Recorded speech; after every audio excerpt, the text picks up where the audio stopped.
మీ జాతకం ఎలా ఉంటుందో తెలుసుకోండి. వెంటనే జేకేఆర్ గురుగారి అపాయింట్మెంట్ తీసుకోండి. నమస్కారం అమ్మా. నమస్తే అమ్మా. మనం చాలా సార్లు మన చుట్టుపక్కల ఉన్న వ్యక్తులకి కానీ లేదంటే ఒక రిలేషన్షిప్ లో అయినా కానీ ఒక పర్సన్ కి చాలా విలువ ఇస్తాం. అవును. ఎవరేం చెప్పినా కూడా వాళ్ళ గురించి అసలు పట్టించుకోము. నమ్మం. అవును. మనము ఏమనుకుంటామో అదే వాళ్ళ దాన్నే పైన నమ్ముతాం. నమ్ముతూ ఉంటాం అన్నమాట. అవును. అవును. కానీ ఆ ఎదుటి పర్సన్ అంత విలువ ఇవ్వడు మనకి, అవును. పట్టించుకోడు కూడా అసలు. అంటే టేక్ ఇట్ ఫర్ గ్రాంటెడ్ అంటారు కదా, అలా తీసేసుకుంటారు. మనకి విలువ ఇవ్వని పర్సన్ నుంచి మనం దూరంగా ఉండాలి అంటే ఎలా అసలు? అంటే మనకి తెలిసి కూడా కొన్నిసార్లు ఆ బిహేవియర్ చూపిలేం, విలువ ఇవ్వట్లేదు అని తెలిసి కూడా దూరం అవ్వం. ఇది చాలా సందర్భాల్లో జనరల్ గా ఏం జరుగుతుందంటే, మనం ఒక వ్యక్తిని అంటే ఒక ఫ్రెండ్ కావచ్చు, బంధువు కావచ్చు, ఎవరు కావచ్చు, విపరీతంగా ఇష్టపడతాం. వాళ్ళలో ఏవో కొన్ని నచ్చిన అంశాలు ఉండొచ్చు, విపరీతంగా ఇష్టపడతాం. కానీ వాళ్ళకి మన పట్ల అంత ఉండదు. ఇష్టం ఉండదు. ఇప్పుడు నేనే ఉన్నాను, నాకు మా స్కూల్లో ఫ్రెండ్స్ ఉన్నారు నేను ఉద్యోగం చేసిన రోజుల్లో. చాలా ఫ్రెండ్లీగా ఉండేదాన్ని. రిటైర్ అయిపోయిన తర్వాత కూడా ఎలా ఉన్నారని అప్పుడప్పుడు ఫోన్ చేస్తూ ఉంటాను నేను. అంటే ఒక ఫ్రెండ్ అనే ఉద్దేశంతో. వాళ్ళు నాకు ఎప్పుడూ ఫోన్ చేయరు. నేను అడిగాను అనుకో, నేను 4 సార్లు చేస్తాను, ఒక్కసారి కూడా ఫోన్ చేయమేంటి అని అడిగాను అనుకో, మీరు బిజీగా ఉంటారని అని చెప్తారు జవాబు. ఎందుకంటే మీరు స్టూడియోలో బిజీగా ఉంటారు కదా, మీరు తోడు నీడతో బిజీగా ఉంటారు కదా. It is nothing but escapism అంటాను నేను. ఎందుకంటే మీరు తప్పించుకోవడానికి చెప్తున్నారు. అసలు నువ్వు ప్రయత్నం చేస్తే కదా నేను బిజీగా ఉన్నాను, నువ్వు ఎలా అనుకున్నావు? నువ్వు ఫోన్ చేస్తే నేను ఎత్తకపోతే నీకు ₹1 ఖర్చు లేదు. నేను అందరికి ఇదే చెప్తా. నువ్వు ఫోన్ చేస్తే కదా, కనీసం మిస్డ్ కాల్ చూసుకుని నేను కాల్ బ్యాక్ చేస్తానమ్మా, నువ్వు ఆ ప్రయత్నం ఎందుకు చేయలేదు?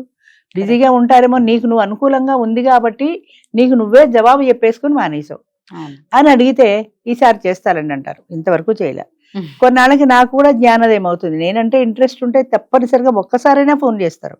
ఒక్కసారి కూడా ఫోన్ చేయని వాళ్ళ కోసం నేను ఎందుకు బాధపడాలి అని గ్రాడ్యువల్ గా నేను కూడా తగ్గించేస్తాను. ఇలా తగ్గించిన ఫ్రెండ్స్ నాకు ఇంతమంది ఉన్నారు. ఇంతమంది, ఒకళ్ళిద్దరు కాదు, ఎంతో మంది. అంటే వాళ్ళకి అది నేను బిజీగా ఉన్నాను ఒక ఫీలింగ్ కాదు. నేనేమనుకుంటానంటే వాళ్ళకి నా పట్ల ఇంట్రెస్ట్ లేదు, నాకు ఉంది కాబట్టి నేను ఫోన్ చేస్తున్నా. వాళ్ళకి ఇంట్రెస్ట్ ఉంటే వాళ్ళు కూడా చేస్తారు కదా. సో నా పట్ల ఇంట్రెస్ట్ లేని వాళ్ళ మీద నేనెందుకు ఇంట్రెస్ట్ చూపించాలి, నేనెందుకు ఆత్మీయంగా ఉండాలి, నేనెందుకు స్నేహంగా ఉండాలి నన్ను నేను ప్రశ్నించుకొని, అది కొంచెం కష్టమైనా నేను కూడా గ్రాడ్యువల్గా తగ్గించుకోవాలి. ఎవరైనా అంతే. మనం విపరీతమైన ఇష్టంతో ఉంటాం అవతల వాళ్ళ మీద, కానీ వాళ్ళకి అసలు మనం అంటే లక్ష్యమే లేదు. మన పట్ల ఇప్పుడు ఇద్దరు వ్యక్తులు ఉన్నప్పుడు ఒక వ్యక్తి రెండో వ్యక్తిని ఇష్టపడినప్పుడు ఆ వ్యక్తి కూడా అంతో ఇంతో ఈ పట్ల ఇష్టం ఉండాలి. ఇష్టం లేని వ్యక్తితో నువ్వు ఎన్నాళ్ళు స్నేహం చేస్తావు? ఇష్టం లేని వ్యక్తితో నువ్వు ఎన్నాళ్ళు మాట్లాడతావు? ఏదో ఒక రోజు నీకు కూడా అనిపిస్తుంది.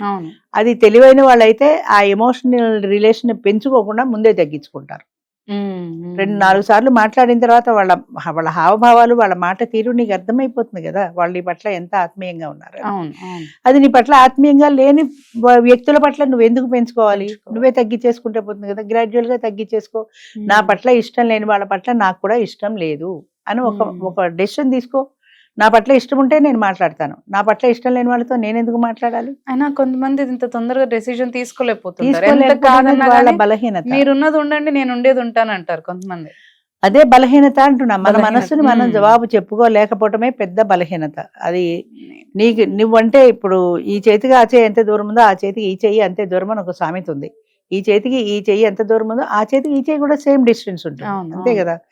అలాంటప్పుడు నువ్వు ఎంతసేపటికి వెళ్ళి వాళ్ళతో ఇలాగ చప్పట్లు కొడతావు? రెండో చెయ్యి కూడా రావాలి, కలిస్తే కదా చప్పట్లు రావాలి. అంచేత ఒక్క చెయ్యి ఇలా అనుకుంటూ ఉంటే నేనే వెళ్ళి కొట్టినా సౌండ్ వస్తుంది కదా అనుకుంటే పేరు. వాళ్ళు కూడా ఇలా రెండు కలిసినప్పుడు చప్పట్లు తేలిక వస్తాయి. అంచేత ఎప్పుడు కూడా మనిషి మనం గుర్తుపెట్టుకోవాల్సింది ఏంటంటే, నా పట్ల ఇంట్రెస్ట్ లేని వ్యక్తి పట్ల నాకు కూడా ఇంట్రెస్ట్ లేదు, నేను అట్టే పెట్టుకోవాల్సిన అవసరం నాకు లేదు అని అనుకోవాలి. మీరు బిజీగా ఉన్నారు కదా అని చేయలే, మీరు ఎప్పుడు బిజీగా ఉంటారు కదా, మళ్ళీ ఇదొక సెటైరు, మీరు ఎప్పుడు షూటింగ్లో బిజీగా ఉంటారు కదా, మీరు ఎప్పుడు తోడు నెడతావు. నేను బిజీగా ఉన్నాను నువ్వెందుకు అనుకుంటావు? నువ్వెందుకు చేసి అసలు నువ్వు ప్రయత్నం ఎప్పుడు చేసావు? దాని జవాబు ఉండదు. ఎంతసేపు ఇదే చెప్తారు అంతే. ఎంతమందితో మాట్లాడు ఇదే రిలేషన్. అప్పుడు నాకు కూడా జ్ఞానోదయం అయిన తర్వాత అవసరమైతే వాళ్ళే ఫోన్ చేస్తారు. అవసరం లేని వాళ్ళతో ఫోన్ చేయాల్సిన అవసరం నాకు కూడా లేదు అని నేను కూడా తగ్గించుకోవడం మొదలెట్టా. అలా తగ్గిపోయిన ఫ్రెండ్స్ చాలా మంది ఉన్నారు. మరి ఒక్కొక్కసారి బాధ అనిపిస్తుంది, ఇంత స్నేహంగా ఉండేవాళ్ళు ఒక్కసారిగా ఎలా మర్చిపోయారు, ఎలా మానేశారు. ఎంత చెప్పినా వాళ్ళు ఇదే చెప్తారు, ఇంత బిజీగా ఉన్నావు, కిందసారి నువ్వు ఇంత ఎక్స్ప్లెనేషన్ ఇచ్చినా మళ్ళీ నువ్వు బిజీగా ఉంటావు కదా అని చేయలేదంటారు అంతే. అంచేత వాళ్ళకి ప్రధానంగా ఏంటంటే వాళ్ళు ఫోన్లు చేసుకుంటూ ఉంటారు, వాళ్ళకి బోల్డు ఫోన్ బిల్లు వస్తాయి. అందులో అంటే వాళ్ళ ముఖ్యమైన వాళ్ళల్లో నువ్వు లేవు అన్న విషయాన్ని నువ్వు గుర్తు తెలుసుకోవాలి.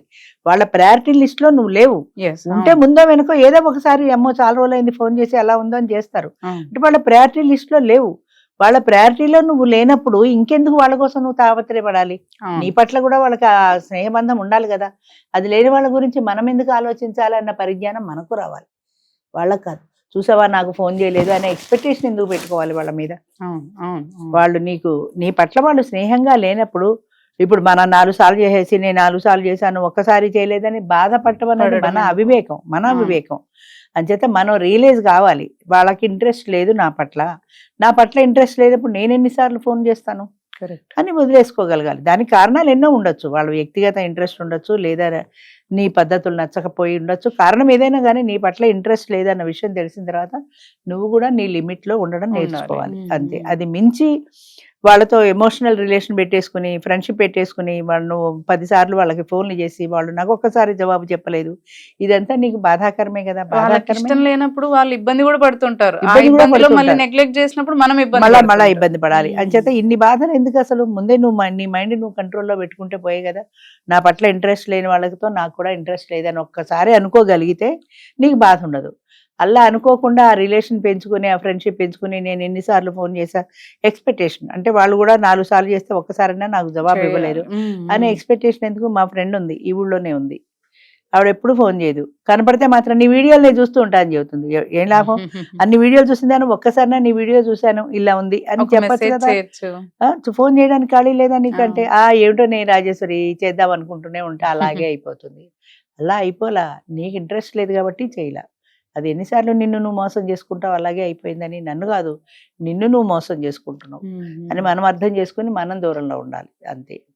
అంతేగాని మనం పెంచుకుంటే సరిపోదు, అది అవతల వాళ్ళ ప్రేమ కూడా మనకి కావాలి. అది ఉన్నప్పుడు నువ్వు పెంచుకో, నీ లేనప్పుడు నువ్వు తుంచుకోవడం కూడా తెలియాలి, పెంచుకోవడం ఒకటే కాదు. లేకపోతే అదే బాధాకరం అనుకోవాలి, అంతేనమ్మా.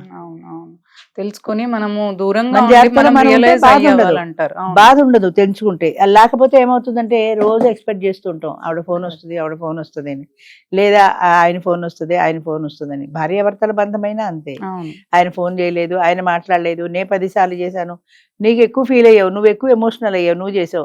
ఆయన ఆఫీస్కి వెళ్ళిన తర్వాత అస్తమానం ఎలా ఉన్నావు అని 10 సార్లు ఎందుకు చేస్తాడు? ఆయన ఆఫీస్ పనిలో ఆయన ఉంటాడు. అవును. అది కూడా మనం అర్థం చేసుకోవాలి కదా.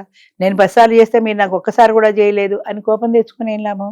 అవును. మనం కూడా తెలుసుకోవాలి, వాళ్ళు బిజీగా ఉన్నారు, వాళ్ళ బిజీలో వాళ్ళు డిస్టర్బ్ చేయకూడదు మనకి అని. మా పనమ్మాయింది, అమ్మాయికి అస్తమానం ఫోన్లు వస్తుంటాయి, నాకు కూడా రావన్ని ఫోన్లు. ఎందుకు అలా? నువ్వు ఇలా వచ్చి బ్యాగ్ ఎక్కడ పెడుతుంది? ఫోను. మధ్యాహ్నం ఫోను, సాయంత్రం ఫోను, మధ్యలో ఫోను. ఎందుకమ్మా నీకు ఇన్ని ఫోన్లు వస్తున్నాయంటే, మా పిల్లలమ్మా తిన్నావా లేదా అని అడుగుతున్నారు అంటుంది. వాళ్ళని తిట్టాలా, పిల్లని తిట్టాలా? భోజనం తెచ్చుకుని మనిషి తినకుండా ఉంటుందా? తిన్నావా లేదా అని ఒకసారి ఫోను. దానివల్ల అమ్మాయి పని డిస్టర్బ్ అవటల్లా, అమ్మాయి కాన్సన్ట్రేషన్ డిస్టర్బ్ అవటల్లా. ఆ ఫోన్ చేయడానికి మళ్ళీ వెళ్ళి నేను భోజనం చేశాను, నువ్వు భోజనం చేసావా అని ఈ సుంటగా, నీకు అవసరం ఉంటే తప్పకుండా ఫోన్ చేయి, కాదనంటల్లా. కానీ అమ్మ ఏదో పనిలో ఉంది, నువ్వు సాయంత్రం ఫోన్ చేయి, రాత్రి ఇంటికి వెళ్ళాక ఫోన్ చేయి, అప్పుడు మాట్లాడుకోవచ్చు కదా. అప్పుడు కాదు, తిన్నావా లేదా అని అడుగుతున్నా, నీ తల్లి ఫీల్ అయిపోతుంది నా పిల్లలకి ఎంత ప్రేమ అని. నిజంగా ఒక పూట బాగాలేకపోతే తల్లికి వాళ్ళు వచ్చి సేవ చేయట్లా. నీకు నిజంగా బాగాలేని రోజున ఏ కూతురు వచ్చి సేవ చేసింది నీకు చెప్పు? ఊళ్ళోనే ఉన్నారు ఇద్దరు. మరి తిన్నావా లేదా అని ఒక ఫోన్ కొట్టేస్తే సరిపోయింది. అదే నా బాధ్యత. నా పిల్లలకి చాలా ప్రేమ కాబట్టి ఫోన్ చేస్తున్నారు నువ్వు అనుకుంటున్నావు. నిజమైన ప్రేమ ఉంటే నీకు బాగాలేనప్పుడు అమ్మ నేనున్నాను, వచ్చి 4 రోజులు నీ దగ్గర ఉండి సేవ చేయమను. అప్పుడు లేదు ప్రేమ, ఫోన్లో ఒట్టి లొల్లుపుచ్చి కబుర్లు చెప్పడంలో వస్తుంది. అంచేత ఇవన్నీ హంబక్కమ్మ. అది మనం తెలుసుకోగలగాలి, అంతే. మనం తెలుసుకొని మనం కంట్రోల్ పెట్టుకుంటే ఈ బాధలు ఉండవు ముఖ్యంగా. Thank you. Thank you.